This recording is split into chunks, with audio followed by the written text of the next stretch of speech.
do valor do seu gado, o frigorífico tem um volume grande de negócios por dia e informa esses negócios para formar a cotação oficial da arroba. Dessa maneira, a formação do preço de mercado não fica muito justa, concorda? Se todos os pecuaristas se unissem para informar seus negócios, também poderiam participar da formação do preço, estabelecendo um valor justo de venda. Para isso, basta registrar todos os seus negócios no aplicativo AgroBrasil, de forma segura e transparente. Venha para a família AgroBrasil e escreva seu futuro.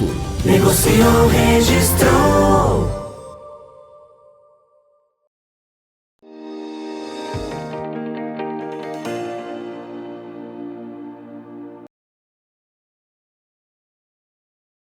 Muito bem, está na hora da gente falar um pouquinho do mercado do boi.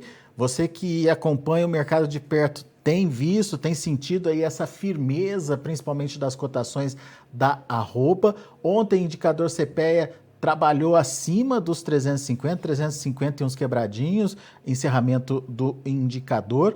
Tem variado bastante, mas tem sempre buscado patamares novos aí de precificação o indicador. Agora, o que a gente quer entender é: será que esse preço que está sendo praticado em São Paulo está sendo refletido também em outras praças? E mais do que isso, como é que a gente pode entender a questão da oferta, os preparativos para o confinamento, a questão do custo para esse confinamento? Discussões que a gente vai trazer agora para vocês através dessa conversa com o meu amigo César de Castro Alves, consultor de agronegócio lá do Itaú BBA. Seja bem-vindo, meu caro. Muito obrigado por estar aqui com a gente, trazendo informações e atualizando aí os números desse mercado do boi, que tá firme, hein, César? Tá. Obrigado, Alex, pelo convite, mais uma vez. Um prazer enorme aqui trocar essas figurinhas aqui com vocês, né? Sim, muito firme. Eu acho que até aqui a guerra, né, não bateu na pecuária, né? Vamos dizer assim, relativamente ao que vem acontecendo em outros setores, especialmente os grãos, né, que subiram muito lá fora, uma preocupação enorme com a importância da Rússia e da Ucrânia no trigo e no milho. Então, o cenário ficou mais difícil para grãos, acaba batendo na gente indiretamente nos confinamentos, mas até aqui o milho não subiu muito mais do que já vinha, né? Acho que a gente tem mais um imbróglio aí, muita incerteza de como que vai ficar o suprimento mundial. O quadro de milho e de soja é apertado, mas ainda não dá para condenar aqui a nossa situação. Devemos, né, acreditamos numa boa safrinha, praticamente toda plantada, num momento excelente, com indicação de que a laninha enfraquece. Então, não dá para depor contra a safrinha. A gente deve ter uma recomposição aí da nossa oferta interna de milho. Acho que a dúvida é se o milho lá fora, nas alturas, não vai fazer com que nós também tenhamos dificuldade aqui de ver uma queda de preço de milho no segundo semestre. Acho que é cedo ainda para essa discussão, né? A safra americana ainda nem foi plantada, tá cedo. Mas para a pecuária como um todo, até aqui, cenário de estabilidade, né? E estabilidade com alguns pontos positivos. Eu acho que eu destacaria a exportação. Então, os números são impressionantes esse primeiro bimestre, e o quadro de uma oferta ainda relativamente organizada, né? Acho que o abate está um pouquinho maior, a gente não tem esses dados ainda oficiais e seguros, mas aparentemente o Brasil está dividido em duas partes, né, Alex? Onde choveu muito bem desde o ano passado, notadamente Minas Gerais e a região norte, né, Mato Grosso, muito gado, ali tem oferta de boi, e o sul do Brasil, São Paulo para baixo, e o MS, muito ruim. Então, isso permitiu uma abertura grande aí do diferencial de base, né, abriu enormemente. Então, esse boi que a gente tem hoje de 350 em São Paulo, ele não existe nas outras praças, né? Pelo contrário, lá na região norte chega até a R$70, 60, R$70 abaixo. Então, são bem distintas as situações aí conforme as regiões. Mas isso tem a ver com oferta, então, César? Aumento de oferta nessas regiões? Eu acredito, Alex. Né, choveu muito bem, a gente já tem aí alguns anos de retenção de fêmeas. Natural que a oferta de gado melhore. Acho que não é nada explosivo, né? Não tem nenhuma mudança muito significativa do ano passado, mas os números são maiores. Se eu não me engano, eu vi 15% maior o abate de Mato Grosso no mês de janeiro, tá? Então, eu acredito que isso deve estar acontecendo semelhante nas outras regiões onde choveu bem, onde tem pasto, tem boi. Agora, não é igual no Brasil todo, né? E aí os estados que têm mais plantas habilitadas para exportação tendem a ter uma precificação melhor, por conta que é aí que está a grande diferença, né? O motor é a China e a exportação paga melhor, então onde tem planta, um animal voltado para exportação, você tem uma precificação melhor, mas isso não é também linear. A gente sabe que na região norte tem plantas habilitadas e não necessariamente os preços são iguais, né? Bem diferente, porque o boi anda também, os frigoríficos eles operam em quase todas as regiões, eles sabem que dá para bater mais no preço onde tem maior oferta disponível, né?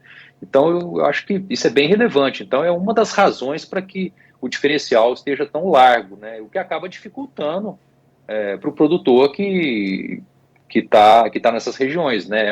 Esse 350 acaba sendo um preço, uma referência daqui de São Paulo, mas onde tem boi mesmo é menos, né? Fora da realidade de quem tem essa oferta disponível, né? Sim, sim. Mas também, por outro lado, o custo de produção desse pecuarista também é menor, né, César? Tá aliviando um pouco agora, o bezerro tá perdendo força relativamente ao boi, né? Especialmente e o boi magro também, né?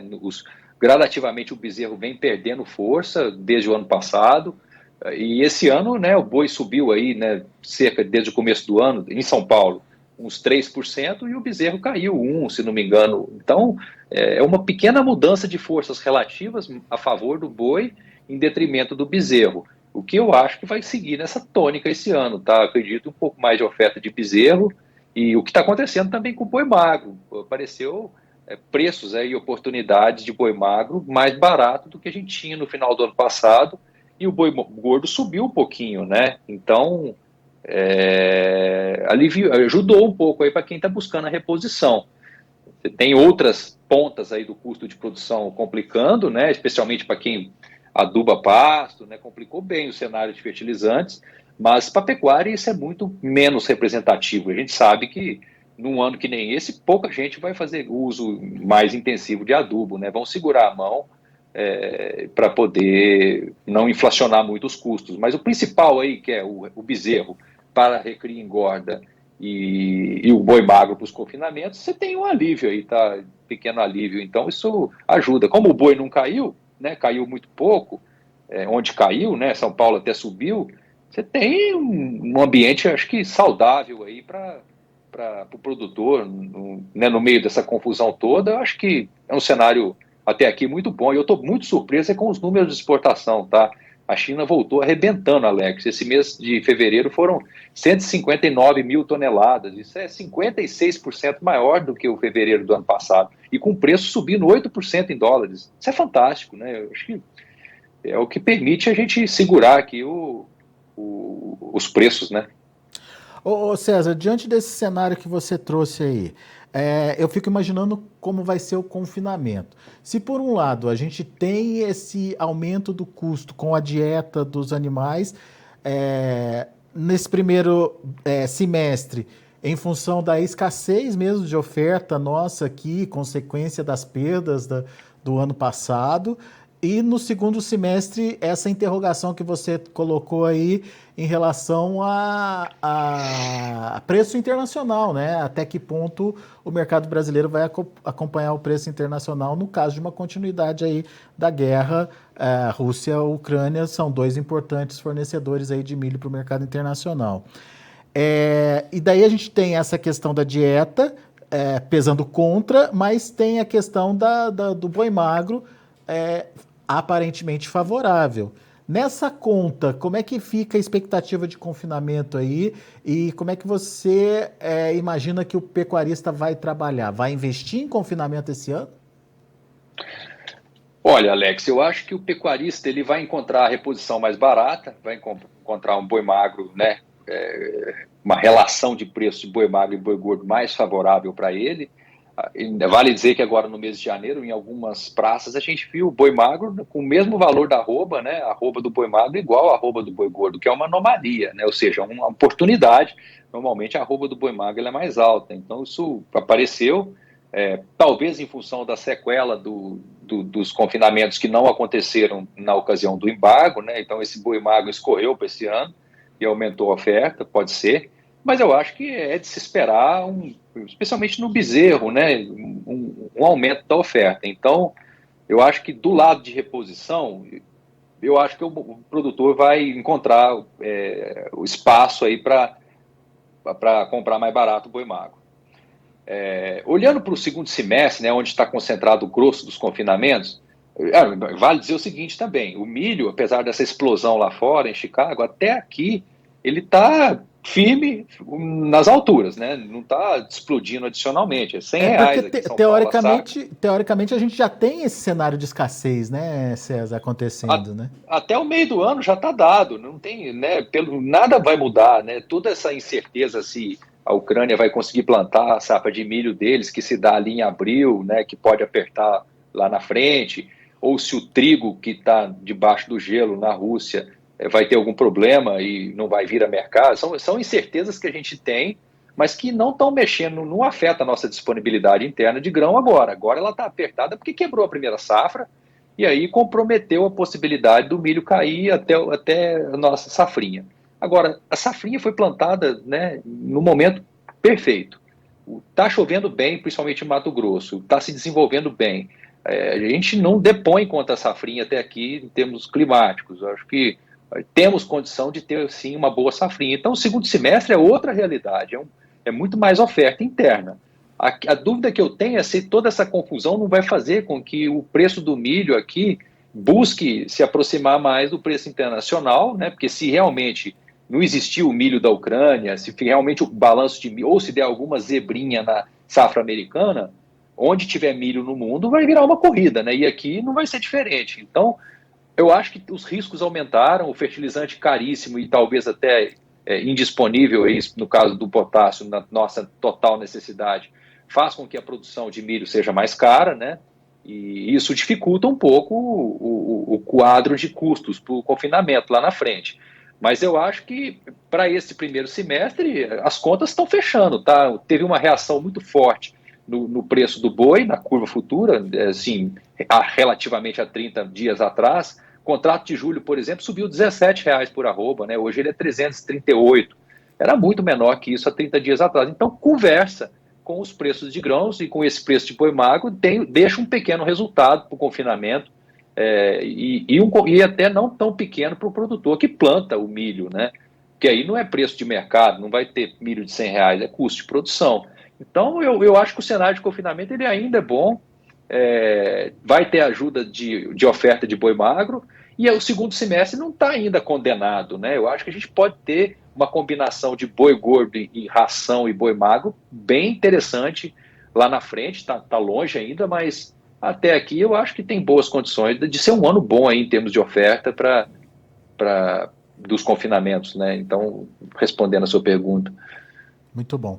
Ô César, uma pulguinha aqui atrás da orelha aqui. Você colocou que possivelmente essa queda no preço do boi magro tenha sido afetado em função daquele boi que deixou de ser colocado no confinamento lá no ano passado por conta das restrições, do embargo chinês, enfim. Essa oferta de boi magro que migrou agora para início do ano, ela tem limitação ou ela vai continuar sendo irrigada ao longo do ano aí, na sua opinião? Não, eu acho que aí foi, né? Porque seriam os animais que seriam confinados ali em outubro, né? Novembro, né? Já tinha acontecido o embargo ali, o mercado era bem nebuloso, muita gente decidiu não fechar os animais, né? Decisão certa, não fazia sentido, não se sabia quanto tempo ia durar o embargo. A arroba ela até se recuperou 30 dias depois, mas era incerto. Então esse boi não foi para o confinamento, ele escorreu para esse ano, para esse começo de ano, mas obviamente um boi magro, ou ele volta para o confinamento agora, que a situação se resolveu, ou ele vira venda e logo ele é terminado, né, a pasto. Então eu acho que essa gordura ela acaba, a gente volta para o status normal do ciclo. Agora, a oferta de gado, ela está, né, de bezerro das categorias, a lógica é de se esperar primeiro um aumento da oferta relativamente expressivo de bezerro e depois de boi magro. A gente ainda não está nessa fase, está começando agora a aumentar o bezerro. Eu acredito que esse ano a gente vai ter mais produção de bezerro, mas não grande oferta de boi magro, uma oferta normal, possivelmente um pouco melhor que o ano passado, né? Não é quadro de escassez, mas não é fartura e nem um descompasso a ponto de a gente ver um excesso de oferta. Eu posso entender que esse momento é um momento de oportunidade de compra, então, para quem está pensando aí em fazer o confinamento? Acho que ainda mas já foi melhor, tá? Janeiro estava melhor, Alex. Né? As coisas vão se corrigindo, né? Gradativamente, o produtor ele percebe isso, vai para cima. Então, eu acho que ainda assim, né, as condições estão relativamente interessantes aí. O boi magro ele está um pouco... Depende da região isso, né? Eu vi alguns preços em Goiás, por exemplo, me chamaram a atenção, relativamente baixos de boi magro. Não é todo local que aconteceu isso, mas tem oportunidades, tá? Vamos dizer assim, um bom farejador aí encontra, sim, oportunidade de compra, enquanto as coisas ainda estão meio, né, não muito claras, né? Se continuar nessa toada aí, exportação bombando, eu acho que a procura vai aumentar para o boi magro, o preço se ajusta, mas eu acho que sim, tem uma oportunidade, tá? Num descolamento aí de boi gordo e boi magro, que é bom o produtor, se ele conseguir comprar agora e esperar ao momento certo de confinar, ele pode ter resolvido 70% do custo do confinamento, né, que é o boi magro. Era isso que eu ia te perguntar, qual que é o peso do boi magro no custo aí de confinamento? 70%? Em torno de 70%. Então é importante uma estratégia aí de oportunidade aí por parte do produtor, né? Sim, sem dúvida. Muito bom. Sem dúvida. Ô César, então a gente está falando de oferta, mas e a demanda? Você vê algum risco de restrição de demanda? Você mesmo começou a nossa conversa dizendo que até agora a guerra não respingou nada aí, principalmente na demanda do boi, da nossa pecuária, enfim, as coisas estão evoluindo. Tem algum risco por vir, ou pelo menos um sinal de alerta que a gente precisa ficar atento em relação à demanda aí, ou agora é céu de brigadeiro? Olha, Alex, aqui é o seguinte, né? Eu até fui ver esses números de fevereiro, quem que está puxando, se tem alguma novidade, né, nesses compradores de fevereiro, que é quem está carregando o piano. É tudo China, tá? Quase tudo. É tudo China. Então você tem um pouco ali de Chile, Egito, né? Estados Unidos, tá bom. Mas o grosso mesmo é 60%, 70% é China. Então, nós voltamos onde nós estávamos antes do embargo. Nós estamos totalmente na mão dos chineses, mas o cenário é bom. Eles estão comprando bastante, totalmente positivo aqui, né? Não dá para dizer que vai embargar, isso pode acontecer, igual aconteceu. É um risco da concentração, mas há boas razões para que a gente siga exportando bem. Está acontecendo o contrário no suíno, né? Está caindo a exportação, a China está numa postura bem diferente com a importação de carne suína do Brasil e de outros países, mas no boi está muito forte. Eu acredito que tem boas razões para esse ano ser novamente bem forte. Então, é aí que tá o jogo, né? Se a China seguir o curso, a gente vai ter um mercado muito organizado. Qualquer coisa der problema aí, eu acho que a gente capota mesmo, porque o mercado interno, a perspectiva é muito ruim, né? A gente está lutando para ver os preços, né? Os preços não caíram da carne, eles estão, né, subindo ali 1%, 2% ao mês, já num nível muito elevado. Mas tem um ambiente muito hostil aqui dentro em termos de, primeira, inflação generalizada, né, de outros alimentos, e a carne bovina ela fica cada vez mais pressionada, mas ao mesmo tempo a oferta tá pequena, né, relativamente, então faz com que a carne também não caia. Então não dá para esperar nenhuma dinâmica, nenhuma força adicional do mercado interno, não. Mas eu acho que a exportação ela carrega aí o setor, tá? Eu tô otimista aqui, eu acho que, né, Torcer para não ter nenhum resfriado da China, né? Senão vira uma convulsão para a gente aqui, né? Precisamos manter as relações aí, né? Para bom entendedor, meia palavra basta, né? Boa. Ô César, mas nesse quadro da demanda chinesa, você mesmo disse que ela desacelerou a compra de suíno, é um indicativo de que eles estão voltando aí à produção normal deles de suínos por lá, enfim. Até que ponto a carne suína lá na China é uma concorrente direta da carne bovina? Ou são mercados diferentes? Muito pouco, Alex, eu acho. Se isso fosse uma verdade absoluta, já teria acontecido uma queda de preço de carne bovina lá há mais de 1 ano e meio, né? Tá caiu fortemente a carne suína, a carne bovina está de lado, ela até subiu um pouco, então não há uma substituição direta lá, né? A principal proteína que eles consomem é o suíno, e a carne bovina a gente vai para os nichos, né? É claro que o Brasil, né, quem estuda mais China e especialmente a pecuária, né, as carnes lá, nossa carne não tem marca lá, ela é pouco conhecida, ela não aparece nos cardápios dos restaurantes, ela é consumida cozida em grande parte, mas ela está presente cada vez mais, né? E isso, no final, para o produtor aqui, o que interessa é isso. Claro que poderia ser muito melhor se a gente tivesse marca, né, grife, lá, né? Na carne bovina, como se fosse uma Austrália, os Estados Unidos, uma Nova Zelândia, não é, mas nós estamos no jogo, então eu acho que o quadro do suíno até aqui, ele não atrapalha essa maior oferta, a recuperação da produção lá, e os preços baixos do suíno não estão refletindo na carne de boi nem de carneiro, é mais entre o suíno e o frango aí a competição. Então, preços firmes lá, e é uma das justificativas que nosso preço de exportação para a China já está aí nos $6.200 por tonelada, né? Praticamente um pouco até acima do que era antes do embargo. Então, caiu e voltou em V.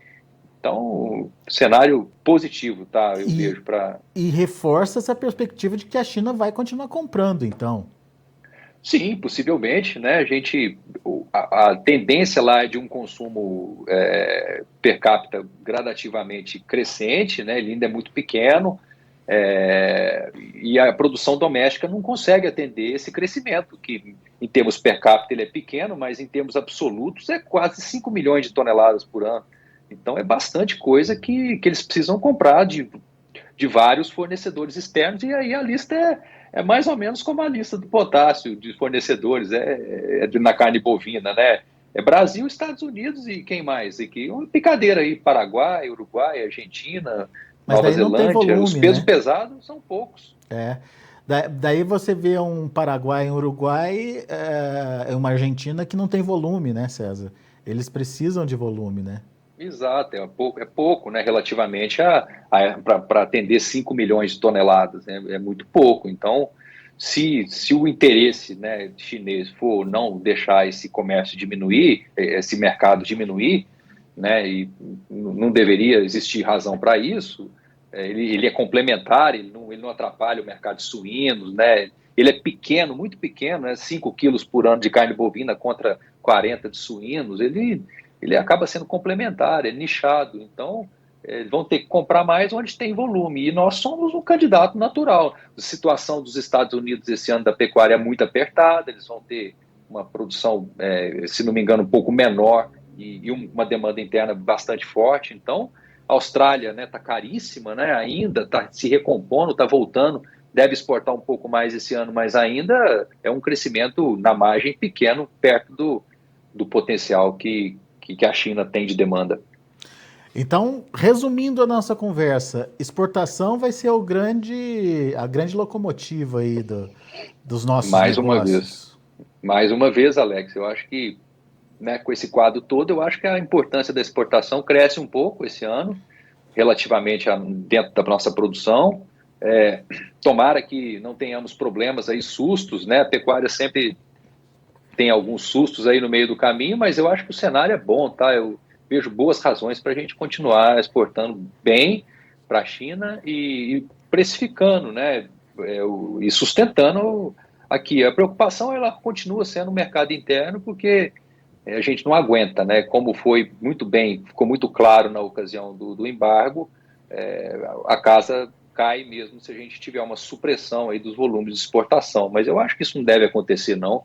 O que vai fazer as coisas seguir positivas aqui, tá, para o produtor. Não teria espaço para explosões adicionais de boi, nada disso, porque não é esperado nem uma redução de oferta e nem uma dinâmica positiva do mercado interno. Então, acho que é mais do mesmo, e o que é bem positivo no meio dessa tempestade, tá? Eu acho que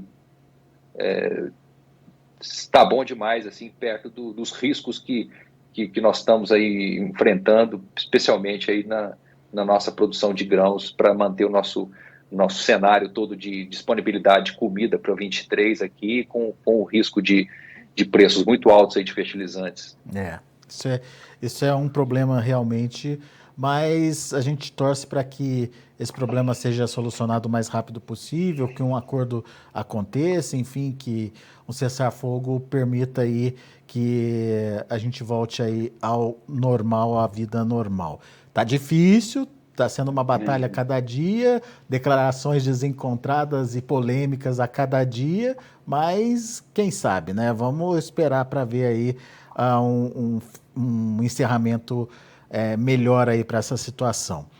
O fato é que, por enquanto, a importância da exportação para a precificação da carne brasileira e, consequentemente, do boi, da arroba do boi, deve crescer agora em 2022. O único, porém, é essa dependência da China que voltou aos patamares pré-embargo aí e, portanto, qualquer soluço da China é um problema para a gente aqui, mas vamos torcer para que também a China não fique soluçando por lá e que a gente possa, de fato, continuar aí garantindo a nossa consistência no fornecimento e na precificação da carne e também da arroba do boi. César, algo mais a acrescentar? Algum detalhe importante que a gente esqueceu de comentar? Não, Alex, acho que passamos por tudo aqui. Como o nosso bate-bola aqui é praticamente mensal, eu acho que mês que vem nós atualizamos aqui o que tiver de novidade e espero que as coisas estejam um pouco melhores, mais claras aí, menos no ponto de vista de guerra, né? Eu acho que a gente precisa de um alívio aí para ter um pouco mais de ânimo aí para o que vem pela frente. Certeza. Muito bom, meu amigo, muito obrigado, viu, pela sua participação mais uma vez aqui conosco. Volte sempre, César. Um prazer, Alex. Até a próxima. Grande abraço. Tá aí, César de Castro Alves, Itaú BBA, aqui com a gente no Notícias Agrícolas, trazendo cenários, colocando informações importantes aí, principalmente para você que está no dia a dia da pecuária, condições que podem afetar a precificação aí da sua arroba. A gente vai ficando por aqui. Já estava esquecendo, vamos antes passar os preços lá na B3, Mercado Futuro em andamento, vamos ver na tela. Março de 22, 345,70, está com alta de 0,77%. Abril, 340,90, R$ 340,90, alta de 0,40%. Maio, R$ 336,85, alta de 0,46%. Outubro está ali na estabilidade, queda pequenininha de 0,03%, R$ 347,40. Indicador CPEA, como a gente já divulgou, R$ 350,35. Ontem subiu 1,45%. Esses são os números do mercado do boi gordo. A gente vai ficando por aqui. Agradeço muito a sua atenção e a sua audiência. Notícias Agrícolas, 25 anos ao lado do produtor rural. Se inscreva em nossas mídias sociais. No Facebook, Notícias Agrícolas. No Instagram, @Notícias Agrícolas. E em nosso Twitter, @Norteagri. E para não perder nenhum vídeo, não se esqueça de nos acompanhar no YouTube e na Twitch, Notícias Agrícolas Oficial.